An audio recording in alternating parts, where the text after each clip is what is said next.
warahmatullahi wabarakatuh. Jumpa lagi pada minggu ni untuk mata pelajaran sejarah. Jadi sebelum kita mulakan pelajaran, baca doa dulu ya.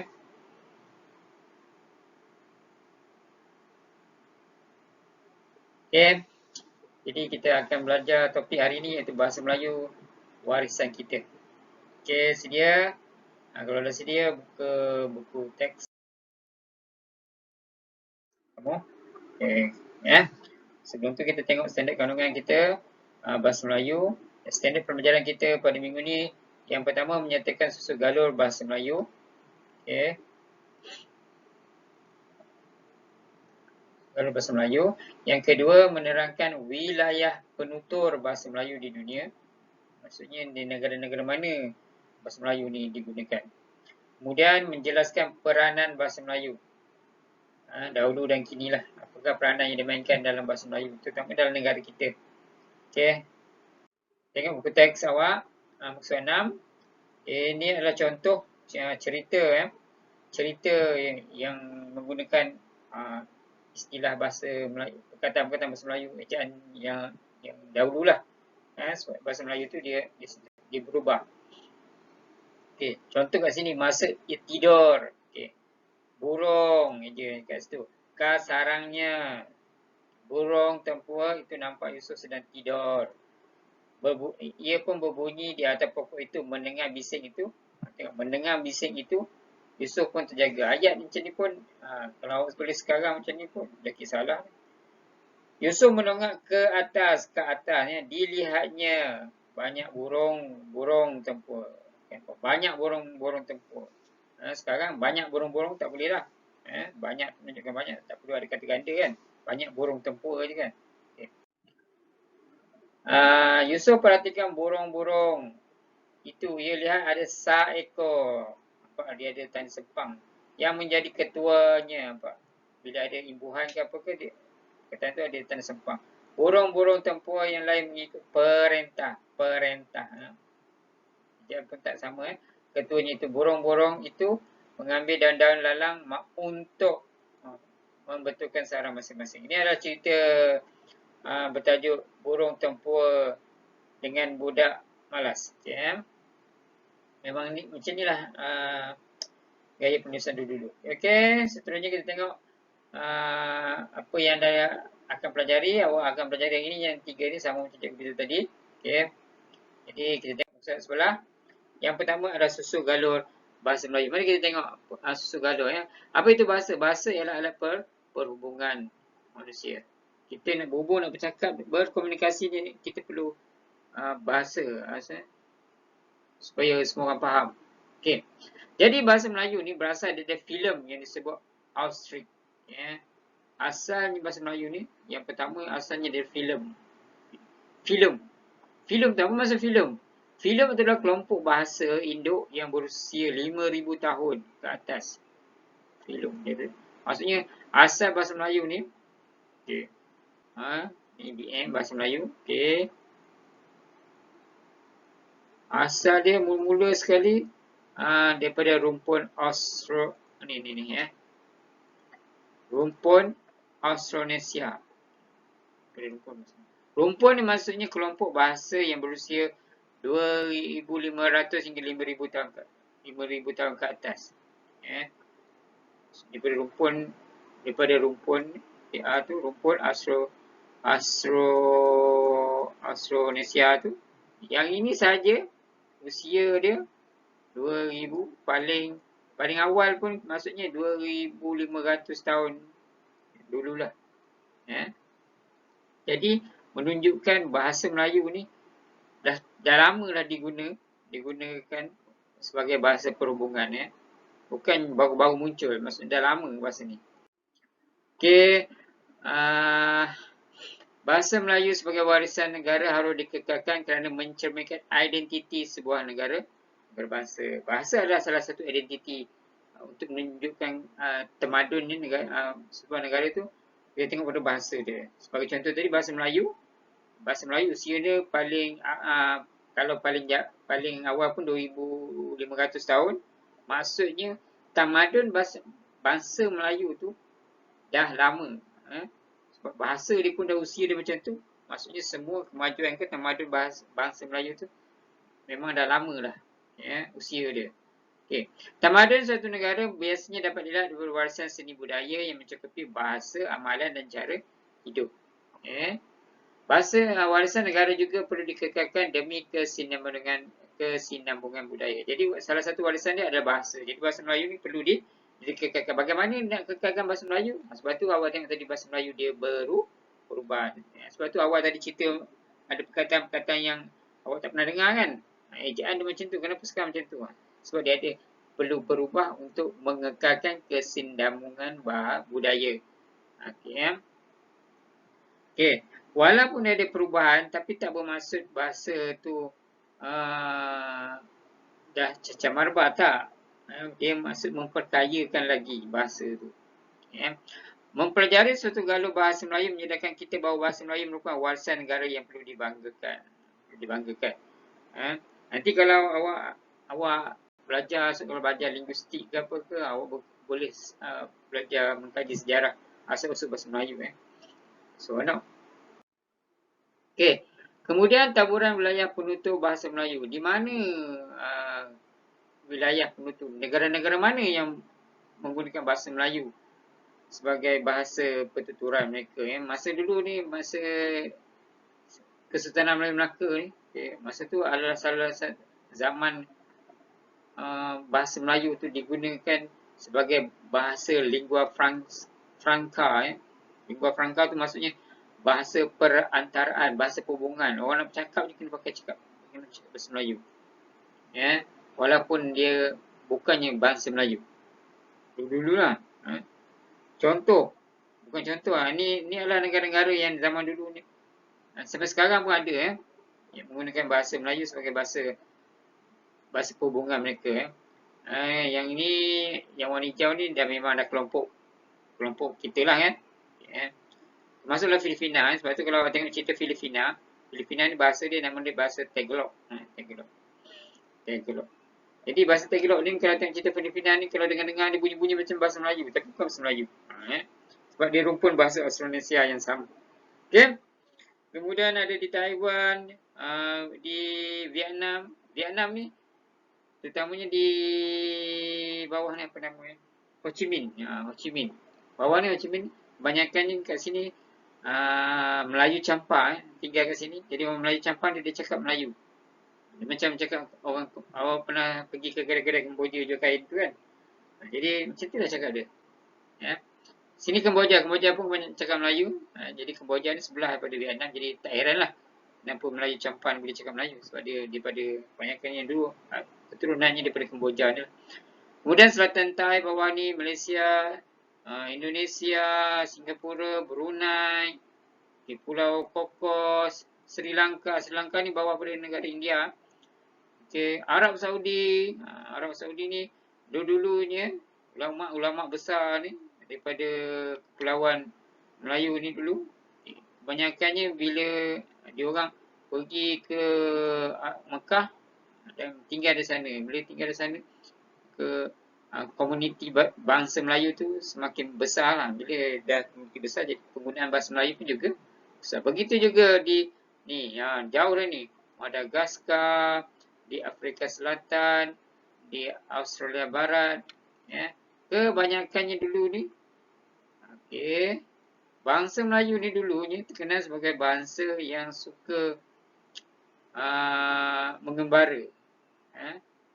Jadi kalau awak baca sejarah, siapakah orang yang pertama mengelilingi dunia tu? Jadi dia mengembara ni, contohnya pergi ke Afrika Selatan, duduk kat sini, menetap kat sini, dan seterusnya berkeluarga lah, berkembang keluarganya, keluarga kembang biasa. Jadi bahasa berkembang.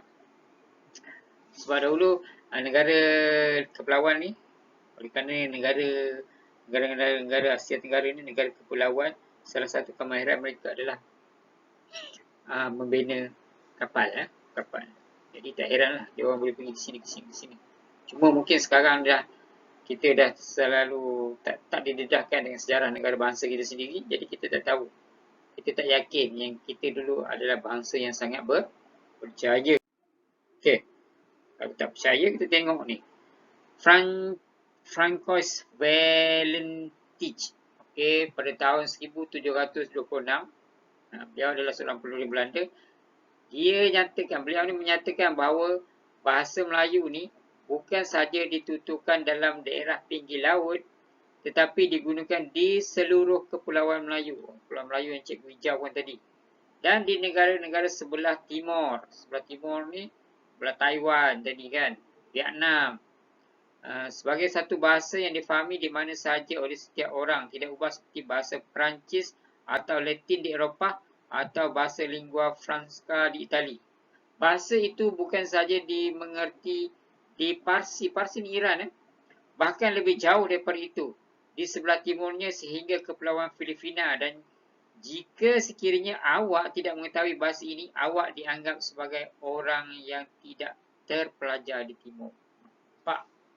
Maksudnya, kalaulah pergi ke timur termasuk Asia Tenggara tadilah, kalau pergi ke situ tak reti cakap Melayu, maksudnya orang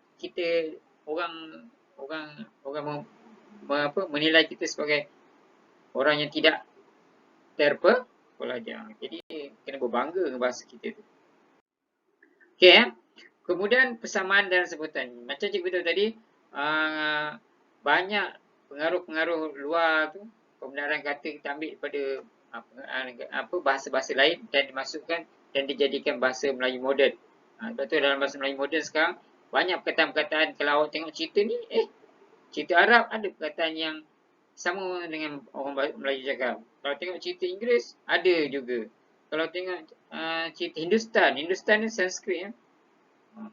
Jadi banyak bahasa ayat-ayat perkataan yang disebut tu sama dengan kita. Jadi sebagai bahasa yang menjadi bahasa perantaraan, jadi dia selalu berkembang dengan kita ambil istilah-istilah daripada bahasa lain dan dimasukkan ke dalam istilah bahasa Melayu. Contoh kat sini kan, negara, raja, putera. Kalau Arab, solat, ustaz, akal. Kalau Portugis, kamesa, kameja. Beranda, jendela. Kalau Belanda, laci, balkoni. Kalau Inggeris, hospital, klinik, doktor. Kalau Cina, cawan, laici. Kalau Tamil, kapal, ayah. Ini adalah sebahagian saja, sebenarnya banyak. Sebab tu cikgu kata tadi, kalau ada masa kalau awak besar, cuba teroka ni, cari linguistik asal-usul bahasa Melayu. Nanti awak yang jumpa sebab dulu pensyarah cikgu cakap bahasa Melayu ni asalnya ada 4 ke 5 patah perkataan kemudian berkembang.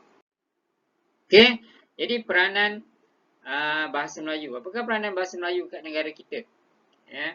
Yang pertama, peranan dia adalah sebagai bahasa rasmi. Bahasa rasmi negara kita bahasa Melayu. Yang kedua, bahasa perpaduan. Nak bercakap antara bangsa-bangsa di Malaysia yang berbilang bangsa ni, kita guna bahasa Melayu. Yang ketiga, bahasa pendidikan. Pergi buku ke sekolah ke apa ke, semuanya bahasa perantaraan dia bahasa Melayu. Yang keempat, bahasa pentadbiran. Bidang pentadbiran guna bahasa Melayu. Yang kelima, bahasa perundangan. Sama juga perundangan. Yang keenam, bahasa ekonomi.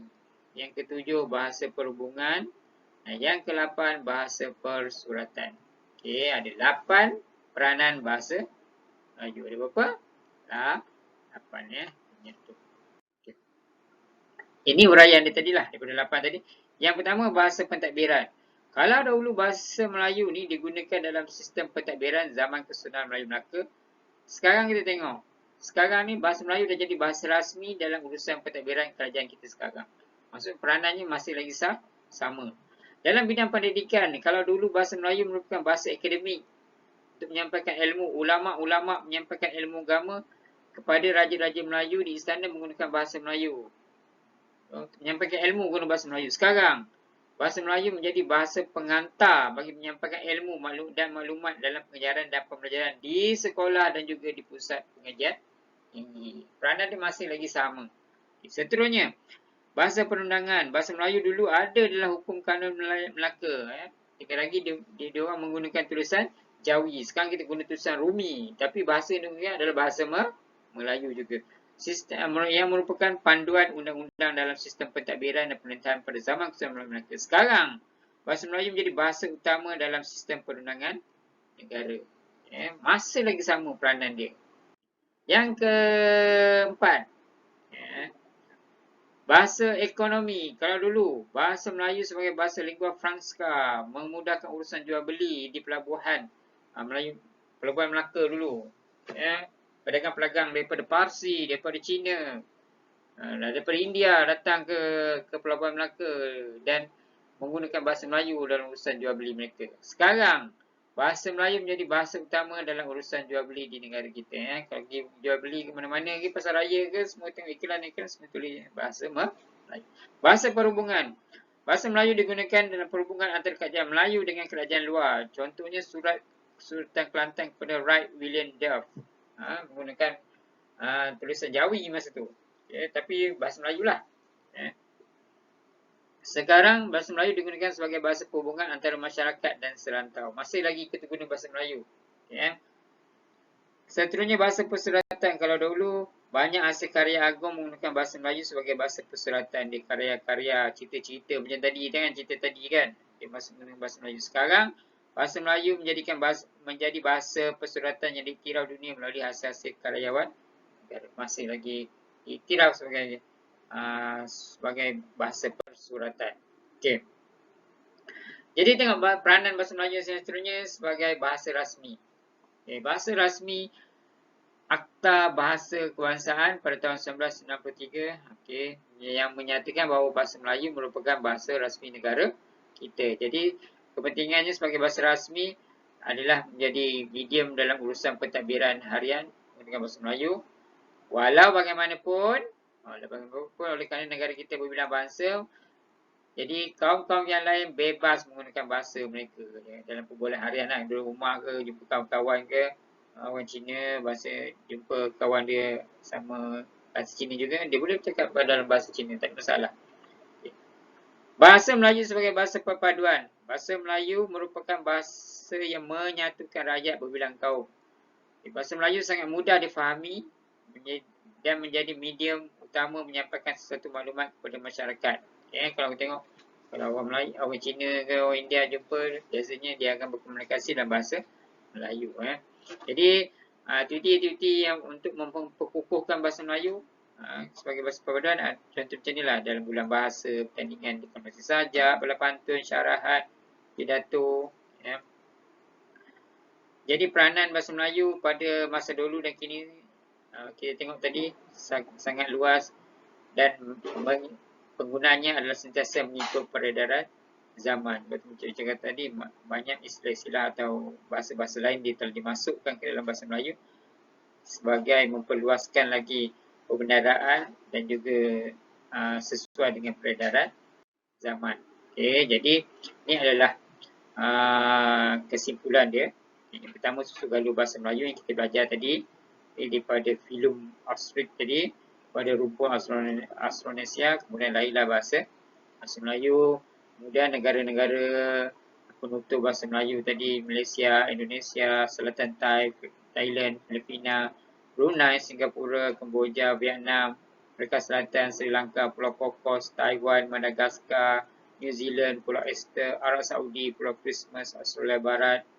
Kemudian peranan tadi dah 8 tadi, 1 sebagai bahasa rasmi, 2 bahasa perpaduan, ketiga bahasa pendidikan, keempat bahasa pentadbiran, kelima bahasa perundangan, keenam bahasa ekonomi, ketujuh bahasa perhubungan dan ke-8 bahasa persuratan. 8 peranan bahasa Melayu pada masa dulu dan kini. Jadi sebagai kesimpulannya, sebagai untuk diri sendiri, kita perlu mengetahui susuk galur bahasa Melayu akan lebih memantapkan jati diri dan kehidupan hariannya. Jadi kita perlu berbangga sebab bahasa kita ni adalah antara bahasa yang mantap, yang digunakan dari dulu sampai sekarang. Kemudian sebagai masyarakat yang berilmu dapat mengangkat martabat bahasa Melayu sebagai bahasa perpaduan. Jadi sebagai dalam kehidupan bermasyarakat, penggunaan bahasa Melayu ni dapat meningkatkan perpaduan dan secara tak langsung untuk negara pula mewujudkan negara yang bersatu. Bila masyarakat tadi dah berpadu, jadi negara akan bersatu dan seterusnya maju. Tak ada, okey ya. Tak ada apa? Tak ada perselisihan faham lah. Semua faham bahasa Melayu kan. Okey. Jadi itu saja untuk hari ini. Jadi kerja awak dalam urusan 42 tu, jauh kita laju kita jalan ni. Okey. Ini adalah latihan awak. Jadi cikgu tak nak awak buat dalam buku teks tu. Okey, buku teks tu nanti nak pulang balik kan. Jadi awak buat dalam buku latihan. Kita ubah saja ya. Okey. Buat dalam buku latihan. Contoh ni latihan. Okey. Tulis je macam ni latihan. Tarikh tulis lah ya. Okey, latihan. Yang melintang ni kita ikut dalam nombor dia. Awak tulis semua. Kemudian jawapan tu tulis garis. Apa jawapan awak? Nombor 2. Ni nombor 2, nombor 3, nombor 4. 3, 4. Okey. Lepas tu sambung nombor 5 ni. Yang menegak ni. Nombor 1 ni jadi nombor 5, nombor 6, nombor 7, nombor 8. Jadi ada 6, 7, 8. 8 yang apa? Awak tulis. Dan cari jawapan dan gariskan jawapan dia. Okey, macam mana nak cari jawapan? Jawapan ada dalam ni. Carilah kat sini. Contoh ni anda dah nampak kan? Contoh ni, apa ni? Austronesia. Mesti ada yang jawapan Austronesia. Ni ada warisan yang cikgu nampak. Perantaraan. Apa ni? Kemboja. Nanti awak carilah Jadi awak tulis kat situ. Tulis dalam buku latihan awak. Bila dah siap, boleh snap pada cikgu, boleh send secara private, WhatsApp cikgu lah, jangan dalam grup. Okay. Jadi apa-apa persoalan dan tak faham, boleh WhatsApp cikgu, cikgu akan layan awak, insyaAllah. Okay, jadi selamat belajar, selamat menuntut ilmu. Jumpa lagi minggu depan. Assalamualaikum warahmatullahi wabarakatuh.